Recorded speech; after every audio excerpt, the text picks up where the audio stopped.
Stock market లో invest చేసి మీ డబ్బులు డబుల్ చేసుకోవాలనుకుంటున్నారా? విజయవాడలో జరిగే సుందరరామిరెడ్డి గారి లైవ్ సెమినార్ కి అటెండ్ అవ్వండి. నమస్తే అమ్మా. నమస్తే తల్లి. అమ్మ, దానాలు చేయడం చాలా మంచిదంటారు.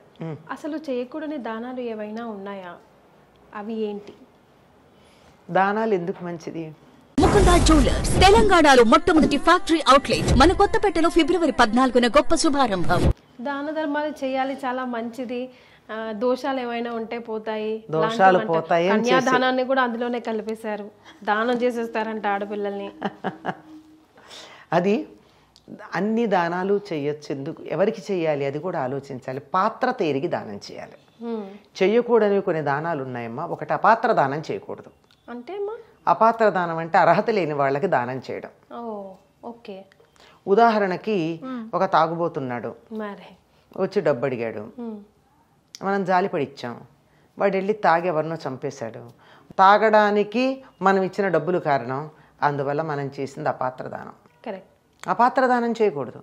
మనం గమనించినట్టయితే, మా అమ్మాయి పరీక్ష ఫీజు, మన టికెట్ పోయిందండి, నేను వస్తూ ఉంటే పర్సు పోయింది, అమ్మాయికి ఫీజు కట్టాలి, ఎట్లా పర్సు పోయింది, టికెట్ ఊరు వెళ్ళడానికి డబ్బు కూడా లేదు అని అడుగుతాడు. 50 100 ఇస్తాం ఇక్కడ. మళ్ళీ కొంచెం దూరం పోయాక మర్నాడు మళ్ళీ ఇదే కారణం చెప్పి అడుగుతాడు. ఇంకో రోజు ఇంకో ప్లేస్లో ఇదే కారణం చెప్పి అడుగుతాడు. అట్లాంటి వాళ్ళకి దానం చేయొచ్చా? చేయకూడదు. అస్సలు చేయకూడదు కదా. కనుక దానం అన్నది అవతల వ్యక్తిని తెలుసుకుని చెయ్యాలి. మనం ఇచ్చింది వాళ్ళకి ఉపయోగపడుతుందంటే చెయ్యాలి. అంతేగాని ఎవరికి పడితే వాళ్ళకి ఏది పడితే దానం చేయకూడదు. నియమం లేకుండా దానం చేయగింది ఒకటే ఒకటి ఉంది. ఏమి అడగకుండా, అసలు అర్హత ఉందా లేదా అని అడగకుండా చేయాల్సింది ఒకే ఒక అర్హత ఏమిటంటే, ఆకలి అన్నటువంటి వాడికి ఆకలి అనే అర్హతతో అన్నదానం చేయొచ్చు. అంతే. అన్నదానానికి మాత్రం అవతల వాడు మంచివాడా, చెడ్డవాడా, దుర్మార్గుడా, దుష్టుడా ఇవేమీ ఆలోచించక్కర్లా. వాడికి ఉన్న అర్హత ఏమిటంటే ఒకే ఒక అర్హత, ఆకలిగా ఉండడం. అసలు భిక్షాటన చేసే వాళ్ళకి కూడా ఈ మధ్య మీరు గమనించారే అమ్మా, సిగ్నల్స్ దగ్గర ఆగినప్పుడు వస్తే డబ్బుకునే తీసిస్తే వద్దండి మాకు డబ్బులే కావాలని. అదే కదా వాళ్ళు అంటే, వాడికి కావాల్సింది ఆకలేసి అడగట్లా, వేరే రకాలైనటువంటి భోగాలకో, చెడ్డ పనులకో, కూడని పనులకో డబ్బు తీసుకుంటున్నాడు. అందుకే మా తాతగారు అంటాం మేము, మా గురువు గారి తండ్రి, ఆయన చెప్తారు, జాలి పడితే జారి పడ్డట్టు అని. దయ కలిగి ఉండాలి కానీ జాలి పడకూడదు. దయ అంటే అవతల వాళ్ళతో వాళ్ళకున్న బాధను మనం పంచుకునేటటువంటి ఒక లెవెల్. అంతేగాని నేను ఇక్కడున్నాను వాళ్ళు అక్కడున్నారు అనుకుంటే మనం అక్కడికి వెళ్ళిపోతాం. ఎవ్వరికైనా సరే నేను అదే చెప్తా, వస్తే కూర్చోండి, అరగంటలో మీకు నాకు తోచిన పదార్థాలు వేసి మీకు కమ్మగా భోజనం పెడతా. డబ్బులు ఇవ్వండి. నేను నా జన్మలో నేను డబ్బులు ఇవ్వనమ్మా ఎవరికి. వస్తువులు ఇస్తా. పిల్లలు చదువుకుంటున్నారంటే పుస్తకాల లిస్టు పట్టరా కొనిస్తా. స్కూల్ ఫీజు రిసీట్ తీసుకురా ఇస్తా. లేదు నేనే స్కూల్కి వెళ్ళి కడతా. ఇట్లా చెయ్యాలి కానీ డబ్బులు ఇస్తే 10 మంది దగ్గర పిల్లల స్కూల్ ఫీజు అని తీసుకుని సాయంకాలం బారుల దగ్గర కనపడేవాళ్ళు బోల్డ్ మంది ఉన్నారు. అంచేత అపాత్ర దానం చేయకూడదు. ఎప్పుడూ కూడా అవతల వాళ్ళకి ఉపయోగపడేట్టు ఉండాలి. మనం చేసిన దానం వారికి మేలు కలిగించాలి. మనం చేసినటువంటి దానం వల్ల వాళ్ళు అధపాతాళానికి వెళ్ళకూడదు. వాళ్ళు చేసే చెడ్డ పనులకు మనం సహాయం చేయకూడదు. ఒకే ఒక్కదానికి ఏమీ ఆలోచించకుండా చేయవలసింది అన్నదానం మాత్రమే. మిగిలింది ఏమీ చేయడానికి వీల్లేదు. ఇంకొక దానం కూడా ఉందమ్మా చేయకూడదు. వాగ్దానం. వాగ్దానాలు చేస్తే చాలా కష్టం.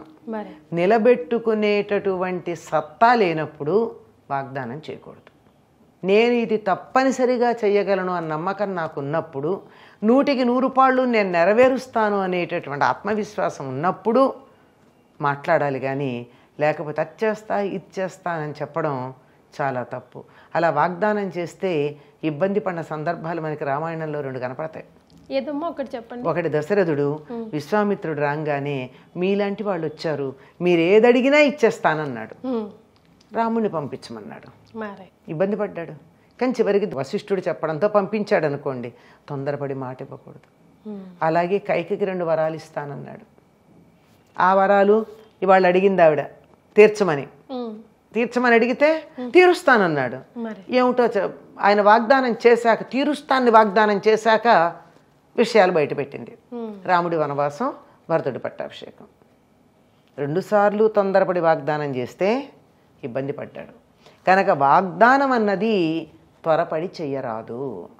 అది కూడా ఎప్పుడు ఆనందంగా ఉన్నప్పుడు అసలు చేయకూడదు. మరి కామ్ అండ్ క్వైట్గా ఉన్నప్పుడు నాకు ఇది ఉంది, నేను ఇవ్వగలను, ఇస్తే అవతల వాళ్ళకు ఉపయోగపడుతుంది అని అనుకున్నప్పుడు నేను ఇస్తాను అని చెప్పచ్చు. కానీ ఆవేశంలో చెప్పకూడదు. కనుక వాగ్దానం చేయకూడదు, అపాత్ర దానం చేయకూడదు. అపాత్ర దానం చేస్తే ఏమవుతుందంటే, పాత్రత అంటే అర్హత అన్నాం కదా, కిలుం పట్టిన పాత్రలో పాయసం పోస్తే పాయిజన్ అవుతుంది. అవతల వాడికి మనం ఇచ్చేటటువంటిది పాయిజన్ కాకుండా ఉండేట్టు చూసుకోవాలి. దానివల్ల వాడికి నష్టమా అంటే మనకు కూడా నష్టమయ్యే ప్రమాదం ఉంది. ఉదాహరణకి మీరు అన్నారే దానాలు చేస్తే మంచిదని, ఆ గ్రహశాంతి ఈ గ్రహశాంతి అన్నారే, అట్లాంటప్పుడు దానం పుచ్చుకున్న వాడికి మనం చేసినటువంటి పాపం వెడుతుంది. మరి ఏంటండి, పాపాలు ఇవ్వడం తప్పు కదా. కానీ ఆ పుచ్చుకునేవాడు ఎవరై ఉండాలి? గాయత్రీ మంత్రం చేసి ఆ పాపాన్ని క్షయం చేసుకునే అర్హత ఉన్నవాడై ఉండాలి. ఇది చెయ్యడం వల్ల నేను ఈ దానం తీసుకున్నాను, ఏదో గురుదోషం ఉంది, శనగల దానం తీసుకున్నా, ఆ గాయత్రి చేసి ఏదో ఇన్ని లక్షలు ఉంటాయి, నాకు లెక్క తెలియదు, కానీ దీనికి సంబంధించినటువంటి పాపం వస్తే తనది కాదు కదా, అంటుకోదు తొందరగా, అంచేత దులపచ్చు. అలా దులిపేయడానికి వీలుగా సహస్ర గాయత్రి చెయ్యాలి. చేస్తేనే మళ్ళీ రేపు ఇంకోసారి దానం పుచ్చుకోవడానికి అర్హత ఉంటుంది. అంటే పాత్ర క్లీన్ చేసుకుని వెళ్ళాడు పుచ్చుకోవడానికి, లేకపోతే నేనంటే టీ తాగిన మరకలు అందులోనే ఉంటాయి. అవును, చాలా మంది మధ్య తీసుకోవట్లేదు కూడా, మళ్ళీ నాకు గాయత్రి చేసే టైం లేదమ్మా. అదండి, అందుకని అలాగా గాయత్రి చేసేటటువంటి వాళ్ళకే, అంటే మళ్ళీ ఏమిటండి బ్రాహ్మణులు గాయత్రి ఇలా మీరు చాదస్తంగా చెప్తున్నారు అని అనుకోవచ్చు. దానం ఇస్తే పాపం పోతుందని అది చాదస్తం కాదా? అది చాదస్తమైన వాళ్ళు దీని గురించి మాట్లాడడానికి వీల్లేదు. అప్పుడు నేను దానం ఇస్తే నాకున్న పాపం పోతుంది అనుకున్నవాడు గాయత్రి చేసేవాడికే ఇస్తాను అని అన్నప్పుడు నోరెత్తడానికి వీల్లేదు. నీకు ఇది జరుగుతోంది అని తెలిసి నువ్వే చేసుకో, వాడికి దానం ఇచ్చి పోగొట్టుకోవడం దేనికి కదా. ఇలాంటి కాంప్లికేషన్స్ ఉంటాయి. కొంచెం బుర్ర పెట్టి ఆలోచిస్తే ఎవ్వరికన్నా సత్యం తెలుస్తుందమ్మా. కానీ నే పట్టిన కుందేటికి 3 కాళ్ళు అనుకునే వాళ్ళు ఇలాంటి వ్యాఖ్యానాలు చేస్తారు. అందుకని అర్హత కలిగిన వాడికే దానం చేయాలి. పాపాలు పోవాలనుకుంటే లేదు, నా దగ్గర ధనం అధికంగా ఉంది, ఎదుటి వాళ్ళకి కొంచెం తక్కువగా ఉంది, వాళ్ళకి ఇద్దాము అని అనుకుంటే అలాంటప్పుడు కూడా దాన్ని సద్వినియోగం చేసుకుంటారన్న వాళ్ళకి ఇవ్వాలి. పోనీ విద్యాదానం చేయొచ్చా? అన్ని దానాల్లోకి ఉత్తమ దానం అంటే విద్యాదానం చేస్తే ఆ నాలెడ్జ్ పెట్టుకునే సమాజానికి హాని చేసేవాళ్ళు ఎంతమంది లేరు? ఇప్పుడు ప్రస్తుతం టెక్నాలజీ నేర్చుకుని సెల్ ఫోన్లతో అవతల వాళ్ళు హ్యాకింగ్ అది చేసి ఎంత ఇబ్బంది, అది కూడా నాలెడ్జ్ ఉండే. కనుక ముందు ఏ చదువు నేర్పాలన్నా, ఏ విద్య నేర్పాలన్నా మనిషిలో క్యారెక్టర్ ఎట్లా ఉందో చూసి నేర్పాలి. విద్యాదానం చేయాలన్నా క్యారెక్టర్ అనేటటువంటిది, దాన్ని మంచికే ఉపయోగిస్తాడు చెడుకు ఉపయోగించడు అనేటటువంటి ఒక నమ్మకం కావాలి. ఆకలిస్తోంది పెట్టమ డబ్బు ఇమ్మని అడిగినటువంటి వాడు కూడా అన్నమే తింటాడు తాగడు అనే నమ్మకం మనకు ఉండాలి. అంచేత అపాత్ర దానం చేయకూడదు, వాగ్దానం చేయకూడదు. చాలా సింపుల్గా ఆలోచింపజేసే విధంగా చెప్పారమ్మా. చాలా సంతోషం, ధన్యవాదాలు.